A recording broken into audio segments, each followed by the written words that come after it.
नीति का लागू होने का ये तीसरा सालगिरह हो रहा है। मेरे पास तीसरा सालगिरह हो रहा है।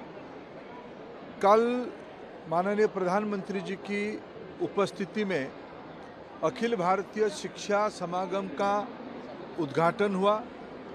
आज उसका दूसरा दिवस है। ये एक बहुत बढ़िया ज्ञान कुंभ, शिक्षा कुंभ लगी है। देश की विभिन्न प्रांतों से अच्छे जो प्रयोग हुआ है, अर्ली चाइल्डहुड एजुकेशन से लेके एडवांस रिसर्च तक, डीप टेक रिसर्च तक, स्टार्टअप की दुनिया की आधुनिक उपलब्धि तक, ये सब इस एग्जीबिशन में रखा गया है। उसकी पैरेलल कई सारे 16 डिफरेंट विषयों पे विमर्श भी हो रहा है। टेक्नोलॉजी के बारे में, गवर्नेंस के बारे में, फ्यूचर ऑफ द स्किल्स के बारे में, ये सारे देश की इंटेलेक्चुअल, देश की एजुकेशनिस्ट, एजुकेटर बैठ के चर्चा कर रहे हैं। भारत की जो नई बनी हुई भारत मंडपम, उसी के अंदर हो रहा है। भारत को 21वीं सदी के लिए प्रस्तुत होना है। भारत की जिम्मेवारी लेते हुए दुनिया की जिम्मेवारी को संभालने अच्छा लग रहा है। और जैसे कल यहाँ पे पीएम मोदी जी ने आके बताया था कि सिर्फ इंग्लिश को हमको सपोर्ट नहीं करना चाहिए, और भी लैंग्वेजेस हमको सबको सपोर्ट करना चाहिए, सभी स्टेट्स लैंग्वेज को सपोर्ट करना चाहिए। इसलिए यहाँ पे सबको हिंदी को बोलना चाहिए और अदर लैंग्वेजेस भी हमको सपोर्ट करनी चाहिए। और यहाँ पे जिस तरीके से टेक्नोलॉजीज़ और अदर थिंग्स को प्रमोशन मिल रहा है, वो देख के मुझे बहुत अच्छा लग रहा है। यहाँ पे आकर मैं पहली बार आया हूँ तो मुझे काफ़ी अच्छा लग रहा है और काफ़ी कुछ सीखने को मिल रहा है। यहाँ पे सभी स्कूलों के बच्चे आए हुए हैं। तो यहाँ पे जो प्राइम मिनिस्टर जी थे वो भी आए थे और काफ़ी कुछ उन्होंने बताया कि जो लैंग्वेज है उसे प्रमोट करना चाहिए।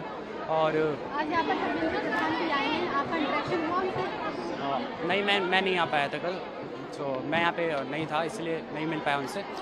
दूसरा यहाँ पे काफ़ी कुछ सीखने को मिला एनवायरनमेंट से रिगार्डिंग कि कैसे मैन्योर और पैडी को यूज़ करके हम ग्लासेस को बना सकते हैं, और एनिमेशंस वगैरह के बारे में भी काफ़ी कुछ सुनने को मिला। मैंने काफ़ी कुछ कल्चरल चीज़ें सीखी इस एग्जीबिशन में, और मतलब काफ़ी कुछ टेक्नोलॉजी से रिलेटेड हमें सीखने को मिला। हमने देखा किस तरह से एक चीप मशीन बनाई गई है जिससे हम वाटर क्लीन कर सकते हैं, रिवर क्लीन कर सकते हैं। और मैंने काफ़ी चीज़ें ये भी सीखी। बुक लिखी है एक बच्चे ने, बहुत ही छोटी एज में लिखा है ये बुक, और मुझे काफ़ी अच्छा लगा क्योंकि मैं भी एक राइटर हूँ, मुझे भी लिखना पसंद है। एंड आई होप कि मैं इनकी तरफ फ्यूचर में और अपनी बुक पे प्राइम मिनिस्टर सर की भी विजिट हुई थी, और धर्मेंद्र प्रसाद जो कि एजुकेशन मिनिस्टर, उनकी भी विजिट हुई, और काफ़ी कुछ सीखने को मिला। और ये जो इवेंट हुआ, ये आई थिंक सबसे अच्छा अपॉर्चुनिटी है हम लोगों को यहाँ पे अपने जो इनोवेशन है वो शोकेस करने की, या फिर दूसरे लोगों के या फिर दूसरे स्टेट्स पे जो लोग आ रहे थे जिनको प्लेटफॉर्म नहीं मिल पाता, वो यहाँ पे अपना प्रोजेक्ट शोकेस कर रहे थे। आई थिंक ये एक ज़बरदस्त अपॉर्चुनिटी थी हमारे लिए, और काफ़ी ज़्यादा कुछ सीखने को भी मिला था, क्योंकि काफ़ी स्कूल के बच्चे भी आए थे यहाँ पे, उनके साथ इंटरेक्ट हो गए, या फिर अलग अलग देश पे आए थे, क्योंकि यहाँ पे काफ़ी सारे एग्जीबिशंस हो रहे थे पर्टिकुलर आज के पर्टिकुलर दिन पे। और inclusion of people with disabilities, especially those with learning disabilities. This is 20% of our population, that is 200 million Indians, and about 40 million students in our classroom. We work on how we can include these individuals to grow our country.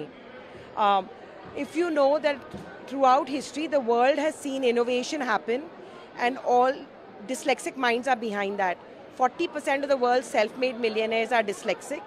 In 2020, 10 companies founded by dyslexics or those with learning disabilities contributed $1 trillion to our economy. This is a huge number, but we often think that they are not good enough because they struggle academically.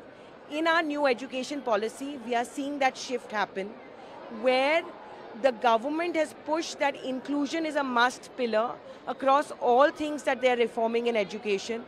This will help the next big innovator who is from a differently abled mind come from India, because now these children will not drop out of school, and that is our hope, and that's what we work on, working with states and organizations and companies so that these individuals thrive in schools through these new policies, building teacher capacity, curriculum, bringing in technology, and also then helping them into workforce, not in low-level vocational jobs, but in high-level, high-thinking, strategic corporate India jobs that require innovation.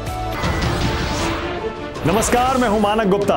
अगर आपको हमारा ये video पसंद आया हो तो इसे like और शेयर जरूर करें, और हां, हमें सब्सक्राइब और फॉलो करना ना भूलें ताकि आप देश और दुनिया की कोई खबर मिस ना करें। तो जुड़े रहिए हमारे साथ और देखते रहिए न्यूज़ 24।